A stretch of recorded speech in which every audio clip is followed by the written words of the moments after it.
I'd like to say welcome to you all. Welcome to the Inuvialuit Communication Society studio. I'd like to start off with yourself, Vince, if you could introduce who you are and what your role is with self-government negotiations. Okay, Debbie, thank you. First of all, thank you for inviting us over for this important interview. We see it as important. Of course, my name is Vince Teddy. I am the Inuvialuit self-government negotiator appointed by the Inuvialuit Regional Corporation.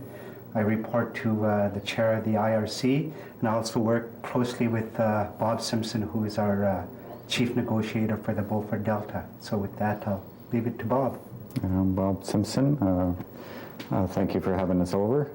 I'm the chief negotiator for the Navajo and Gwich'in, so my role is mainly to coordinate between the Navajo and Gwich'in, their positions in the Beaufort Delta region.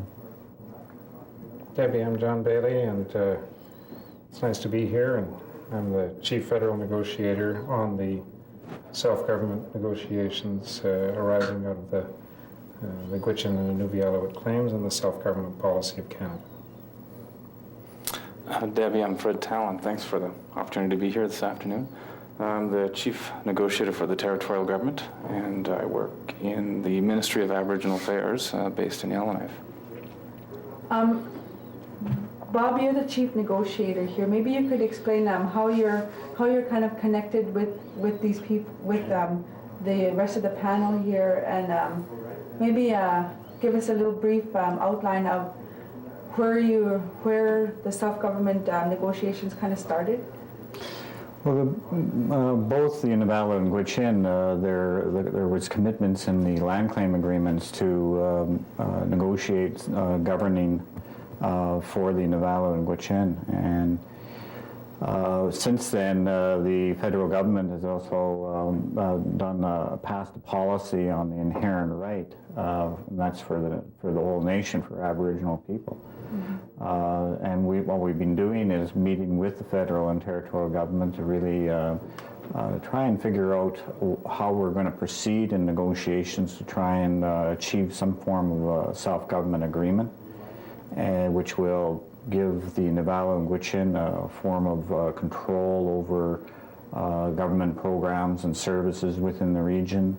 And we've taken a different approach on their participation within public government institutions as well.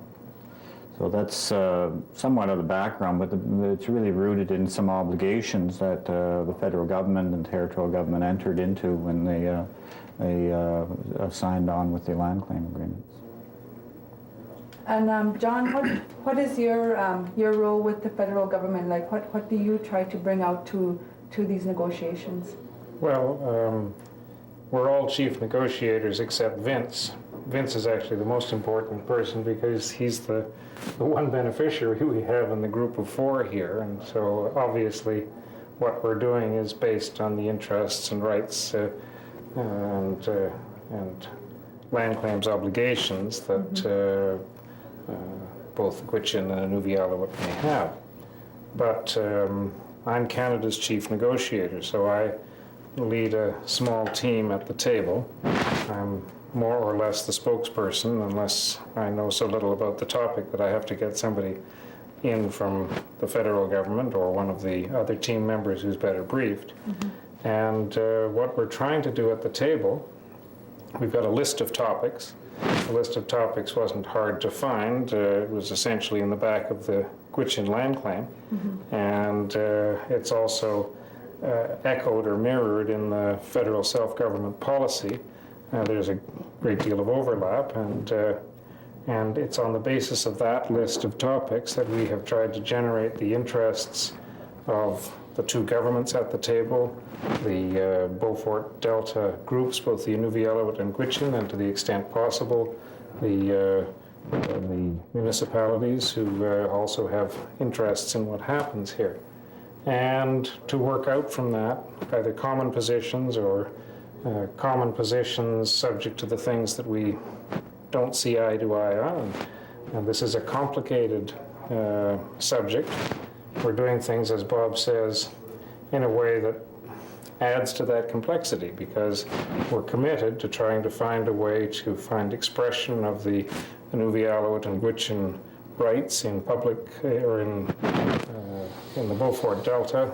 That is their inherent right, whatever it may be, but expressed primarily through the institutions of public government, which means we have to find ways of adapting or changing those institutions of public government so it can both do its job as public government and accommodate the Gwich'in and Inuvialuit interests. Mm-hmm.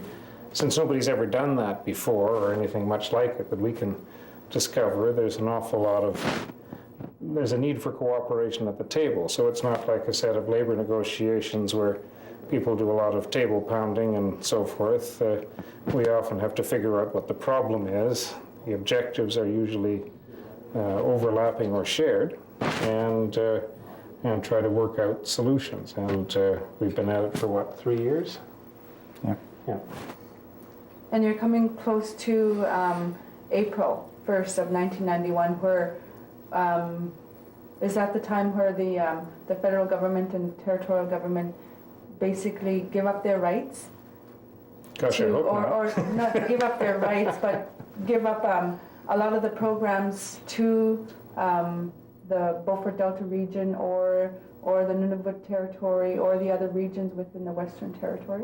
Well, there's no doubt that Nunavut will come into being on that day, and that's been set out in the Nunavut land claim, and everybody's working towards that. But there's no magic date in the western part of the Northwest Territories, although the closer we can get to at least agreeing in principle by approximately the time of division, the more comfort I'm sure the Gwich'in and Inuvialuit will take. But we don't anticipate being at agreement in principle by that magic date, or not so magic date. We expect to be there by the fall, by September of '99. Certainly the characteristics of a new territory in the West is going to change pretty dramatically because of Nunavut. So I think the Navajo and Gwich'in are trying to look at ways of securing as much control over their own regions as far as governing programs and their political rights before division, but I don't think we'll be able to make the target. So we're continuing negotiating as best as we can, and hopefully both governments, I think they have a strong commitment to these negotiations and their land claim obligations, and hopefully within the next 2 or 3 years we'll have an agreement that will secure and provide some stability to the region as far as the Navajo and Gwich'in's political rights. And what role does the territorial bring to the table?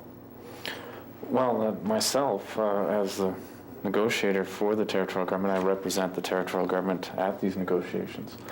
Our role is largely related to a number of the programs and jurisdictions which are being discussed at these negotiations. They include subjects like education and health, social services, these type of programs which the territorial government currently delivers. So my role is to work with both John and Bob and Vince at the table, and also with the government's departments and their officials back in Yellowknife and in the Beaufort Delta, and bring their interests and proceed with negotiations. So do you travel along with say Vince, for instance, to communities to present the territorial government's position?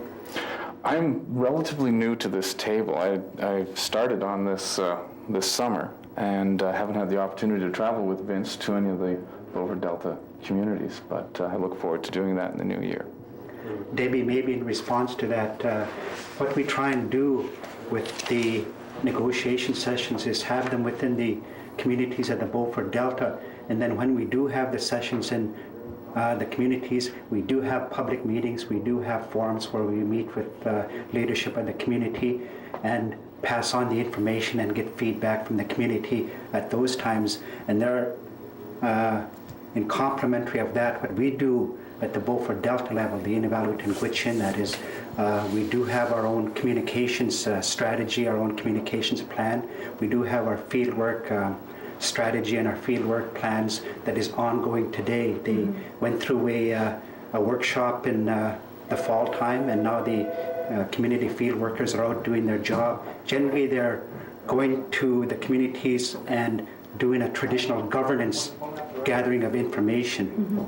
And as I said, as far as the territorial and federal government, they are there at the community when we do have these monthly negotiation sessions, and that's where it's very valuable for them to, present their information and present their positions to the community at those times.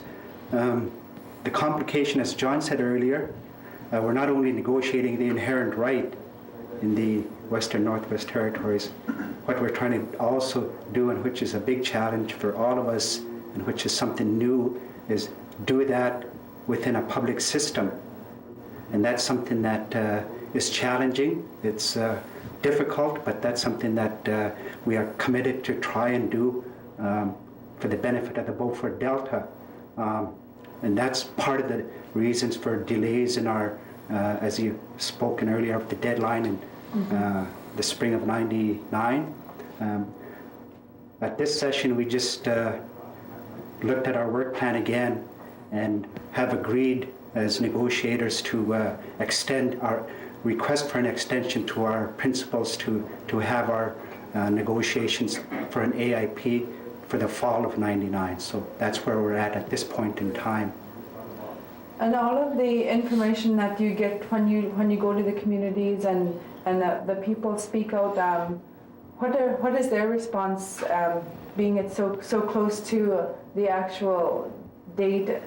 What is their response, and I guess what are some of the questions that they are asking towards the self-government issue?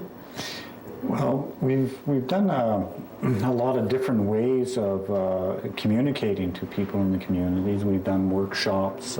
We do field workers. Our field workers are out there now interviewing elders on forms of traditional governance, for instance. We have meetings. We develop pamphlets. And we're continuing. Even now, we're probably tomorrow we're going to sit down, all three parties, and say, okay, what kind of things can we do together with communications? And our major ideas there is how can we best communicate, provide information to people that's accurate, and try and seek some feedback from people. And there's a lot of questions out there. Some people are apprehensive about self-government because it's a major change from what they're used to. Some people see opportunities. So they're asking, oh, okay, what kind of change? Can we improve what we're doing at the community level now? Maybe it's a way that we can have a little more control over something that we've been seeking for quite a while. Some communities, Gwich'in communities, for instance, would like to change some of their government structures within the communities. It's very complex and fragmented now. So we've got a lot of those responses from the communities already from the past couple of years, and what we did with a lot of those responses, we built them into my mandate as chief negotiator, and as well as Vince's instructions for our side of the table. And we just went through an approval process with the Inuvialuit Regional Corporation and the Gwich'in Tribal Council at their annual assembly too. So it's very useful in getting that information out, getting very good questions, but also people's opinions. And I think the next step that we're really looking at with our communication strategy is really trying to engage people at a community level. Getting them to think about how they would like to deliver programs and services, how they would like to handle social services or their education system in the community as well, and doing some planning for that. One task that we all talk about at the negotiations table, for instance, is developing community constitutions. And we'd like to begin that sometime next year. And to start that off, we've directed our field workers to do a lot of the interviews with the elders on traditional governance, so that could lay the foundation for communities' constitutions. So those are all the type of things that we're doing. We're really concentrating more and more of it as all the parties, because we feel that people have to be well informed on self-government. It's a very complex issue, and we have to produce information that is quite understandable, and I think people will begin to see the opportunities that we are negotiating right now. And in the communities, the outlying communities, a lot of their communities are either 80% or more Inuvialuit or Gwich'in, and maybe you can go through what is proposed for those communities and what kind of self-government they will have. Well, each community is going to be unique in its own circumstances that it has. I can go through each community, and there's each community has been involved with us in different ways as well. One community, Chick, has done quite a bit of work in the past in areas of self-government and on forming their own type of government within the community. Fort McPherson has done a lot of discussions about self-government and doing that very thing, and are undertaking some discussions about trying to form one organization or one government within the community. Klavik has actually formed sort of a committee structure that has the Hamlet and the Gwich'in and the Inuvialuit Corporation meeting together and actually doing some things together. And Tuck has been very strong in taking over certain programs and services through either the GNWT's initiative under empowerment, but are looking a little more forward to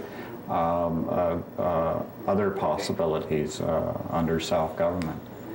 The Beaufort communities are again different. They're quite a bit more isolated, and we have to do a little more work in those communities.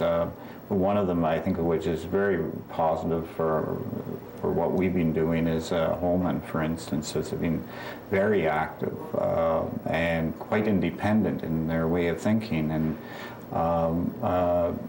basically looking at ways that they can make decisions at a local level instead of having to go to government all the time and requesting those decisions being made. They basically say, hey, this is where we want to go, and they go ahead and do it. So that's the kind of, I think, one of the underlying reasons that we promote self-government, because it's decision-making at a local level, and it decreases and may sooner or later, hopefully, create some self-sufficiency and lessen the dependence upon the other two governments.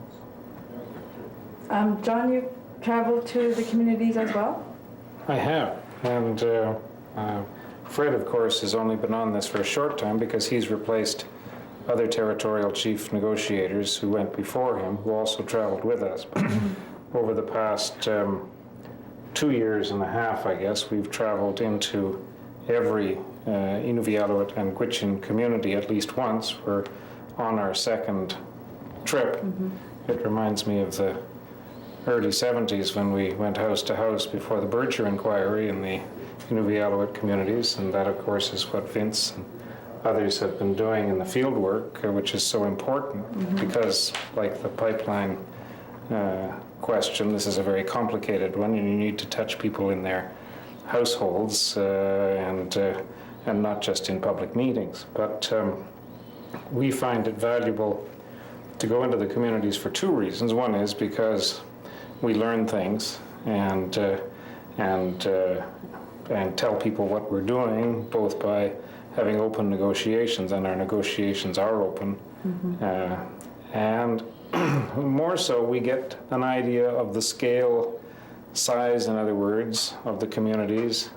I mean, we are trying to find ways in which self-government can be designed by and in cooperation with the people in the communities in places as complicated in terms of their population mix as Inuvik or as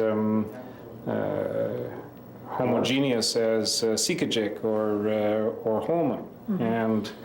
And so we want to build on the things that Bob has talked about. In other words, the community's own ability to design the ways in which they want to govern themselves, but also to have some uniformity in it. And in those communities where the population is very largely one group, say Inuvialuit or Gwich'in, to provide access to local government, because we are talking about public government and Aboriginal government as one, but to provide access to those people who don't happen to be beneficiaries, long-term residents, so that if they meet whatever the voter requirements are, they can also participate, as they do now. And there are tiny communities which are largely, Inuvialuit, for example, who have had councillors who are not Inuvialuit, and then I think you have one community, is at Holman, that has a mayor who happens not to be Inuvialuit at this time. And so sometimes the communities want to choose somebody that they think is suitable to fill one of those positions, and we don't want to take that option away from them by what we're doing either. Because it says that you're the federal negotiator and you're the territorial negotiator, a lot of the questions that are posed to you would be about funding. Oh, there are always like funding that? questions to government. Sure there are, because where's the money coming from to run government in the communities? Fred can tell you as much about this as I can, but obviously, in addition to the local government functions which are already carried out in the communities under the municipal system which we have now,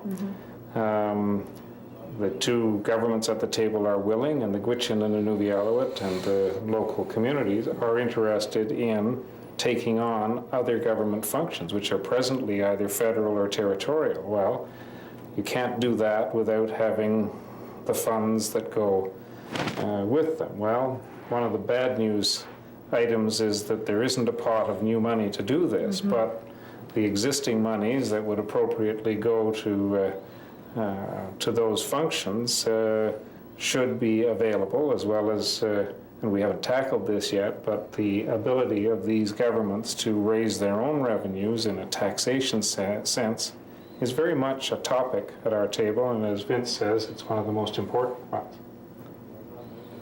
For the issue on like territorial government, we have MLAs and that system, and then we'll have the other system where we'll have directors at large or a representative from each community with the self-government, and then the representative at large to represent for this region with the other regions to meet. Are there going to be those two divisions when the division of the territories take place and the self-government is in place? There will be divisions. There will be a territorial level of government, and that's something that will continue to exist. This self-government negotiations and this agreement, when we reach it, is not directly tied to division of the Northwest Territories. So that will happen on April 1st, 1999. Our negotiations are concentrating on regional level of government and the community governments. And I think some of the questions is okay, we're going to have this self-government level, and then we're going to have the territorial government level, and the funds are going to be used for this as well as they're going to be used for this, and we're saying we don't have very much funding, and yet we're having two types of governments, and what's the purpose of starting self-government and Yes. stuff like that? Certainly the role of the territorial government will change after a self-government agreement as far as its operations will be, and what its role as a government will be within the Beaufort Delta region. It will dramatically change, but there will be still a role for the territorial government to set probably broad standards. It may also play a significant role in the financing of things. So it is decreasing to a certain extent some of the powers that may be held in Yellowknife and bringing them closer to the region, the community level. And to a certain extent, even the federal government's role within this region will change, maybe not as dramatically because their presence isn't as large in the Beaufort Delta region. So that's the big thing that we're wrestling with really right now is redefining how government is going to be implemented within the Beaufort Delta region and what role the territorial and federal government will be after that fact as well. We have to be always have a global outlook on these negotiations. Is that there's really, as you said, two different systems really. One is there's a territorial system, of course, that's in place, and which we, as Bob pointed out, agree that there will be a territorial government in existence within the Beaufort Delta. Mm-hmm. There's also as John has pointed out, that the inherent right, which is an Aboriginal right, and that falls really under a different jurisdiction, a different constitutional hierarchy, as opposed, or not opposed, but as different from the NWT Act. So that really gives us, different dynamics of how we negotiate, because we've committed to negotiate the inherent right within a public system, as I said earlier. And so we have to be sensitive to both issues, the Aboriginal inherent rights and also the restructuring or the changing of the present public system, which is the GNWT, and also parts of the federal system. So with those different dynamics at play gives us a big challenge at this table. And what helps us out a lot is when we do go to the communities, when John goes back to Ottawa, or when Fred goes back to Yellowknife, they get feedback from their leadership, their principals. And when we do meet again, all of this is thrown at the table because we've all agreed to negotiate this in good faith with each other. And that's something that has worked well for the last 2.5 years, and hopefully will continue even after division. So that's something that is a big challenge, but as Bob pointed out, there will be a territorial system. There will be the inherent right to self-government final agreement in place. They'll have to complement each other in one fashion or another, but we recognize that there's a difference in hierarchy as far as constitutional protection is concerned. So that's something that we're sensitive to. Maybe I'll end with that comment right now, and then once we get into the second go round, we'll continue with this discussion. Thank you, Debbie. Thank you. Yeah, thank you. There is a wish of the community leaderships to, have more meetings between the Inuvialuit Regional Corporation and the Gwich'in Tribal Council to solidify and build up that relationship. What we're really trying to do is redefine kind of working relationships within some government structures, and between the Gwich'in and Inuvialuit, when I told you about all the work that we did in workshops and the communities identifying their issues, and the Inuvialuit and the Gwich'in doing that as well, their instructions to me are very similar. There's very little differences between Inuvialuit and Gwich'in, what type of things that they're looking for in self-government at a leadership level. So I take a lot of confidence from when they approved my mandate that they're giving me one set of instructions.